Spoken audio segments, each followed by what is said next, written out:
Alors, cette crise de l'euro, la sortie de la crise européenne, c'est le leitmotiv de François Hollande. D'un certain point de vue, lui qui n'est pas étouffé par la quotidienneté, en gros, sa théorie, c'est les crises sont cycliques et toutes les mesures que nous prenons aujourd'hui, c'est en attente du début de la relance à venir, nécessaire parce que les crises sont cycliques dans le capitalisme. Vous partagez cette forme d'optimisme raisonnable du président Hollande ?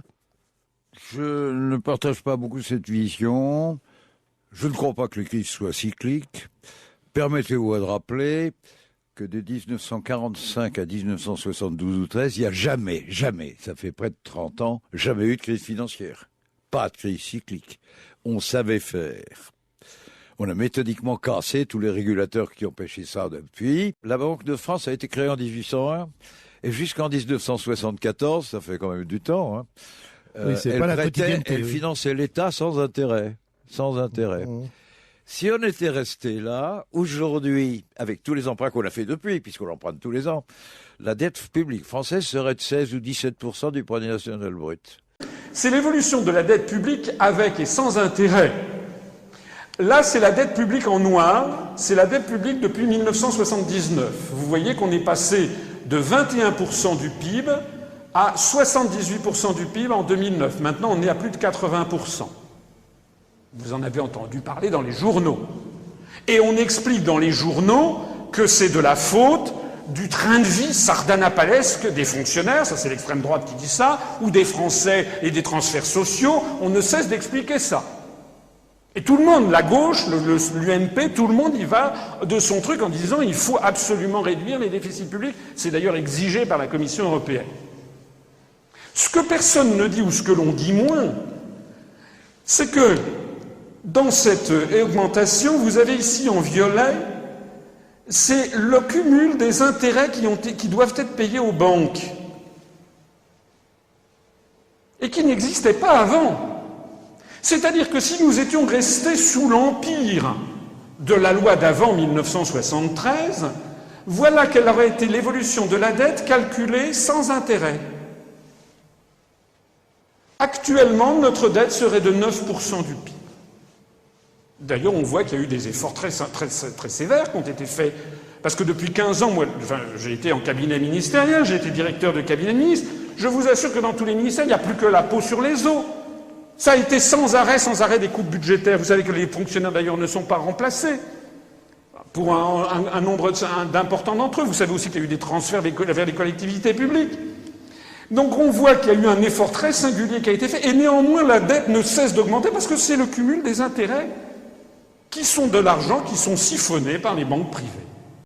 Mais en 1974, on a eu une loi stupéfiante qui s'appelle la loi bancaire, qui a interdit à l'État de se financer sans intérêt auprès de la Banque de France et qui a obligé notre État, nous faisions comme les Allemands, tout le monde, c'était un peu la mode, c'était une façon de penser. On a obligé les États à aller se financer sur le marché financier privé à 4 ou 5%. Et du coup, notre dette, elle est maintenant à 90-91% du produit national brut. C'est un peu effrayant. Donc les règles du jeu sont là et maintenant on est coincé, il faut payer la dette.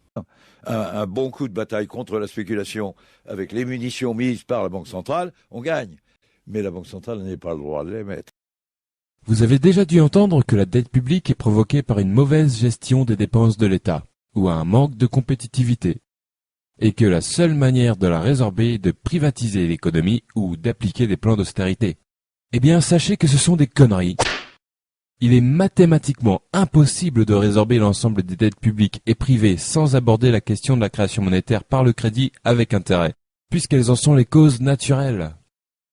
Si vous voulez résorber la dette, le premier prérequis indispensable est d'arrêter de faire couler le second robinet pour remplir la baignoire et d'utiliser plutôt le premier à bon escient. C'est-à-dire limiter le pouvoir de création monétaire aux seules banques centrales. C'est le seul moyen d'obtenir un système monétaire qui n'auto-alimente pas sa propre dette. Il y a une quarantaine d'années, les États se sont interdit l'accès à leur banque centrale sous prétexte que le premier robinet était parfois utilisé de manière abusive. Nous sommes arrivés aujourd'hui à la situation inverse, où le premier robinet manque cruellement et un autre l'a remplacé. remplissant l'économie de dettes impossibles à rembourser. Tout cela, ne l'oublions pas, au profit des grandes banques et de leurs créanciers. Je trouve déplorable qu'un sujet si crucial ne soit ne serait-ce que débattu par la classe politique, ni ne soit jamais traité dans les grands journaux. Cette spoliation de la nation commise au profit des banques privées a été rendue obligatoire par les traités européens. Parce que ça, je vous parlais de la loi de 73, mais désormais, le principe a été acté dans les traités. C'est l'article 123 du TFUE, du traité du fonctionnement. Il est interdit à la Banque centrale européenne, le TFUE a élargi à la BCE la même chose qu'aux banques centrales des États membres, si après dénommée Banque centrale nationale, d'accorder des découverts ou tout autre type de crédit aux institutions, organes ou organismes de l'Union, aux administrations centrales, aux autorités régionales ou locales, aux autres autorités publiques, aux autres organismes ou entreprises publiques des États membres. L'acquisition directe auprès d'eux par la Banque centrale européenne ou les banques centrales nationales des instruments de leur dette est également interdite. Sous des termes un peu techniques, il faut comprendre que ça veut dire ce que je viens de vous dire. Ça veut dire que ni la BCE ni les banques nationales d'aucun des 27 États membres ne peut désormais faire ce qui avait été la règle depuis, depuis Jésus-Christ jusqu'à 1973. C'est donc la raison numéro 2 de sortir de l'Europe. Si nous voulons en finir avec un endettement public continuellement croissant qui résulte d'une spoliation de la nation par des banques privées, alors il faut obligatoirement que la France redonne à la Banque de France son pouvoir régalien de financement de l'État et des collectivités publiques. Ça veut donc dire que la France abroge l'article 25 de la loi de 1973 dont je parlais tout à l'heure, mais ça veut dire qu'il y a un article qui surplombe d'un point de vue juridique le tout qu'il faut également faire sauter, c'est l'article 123 du TFUE.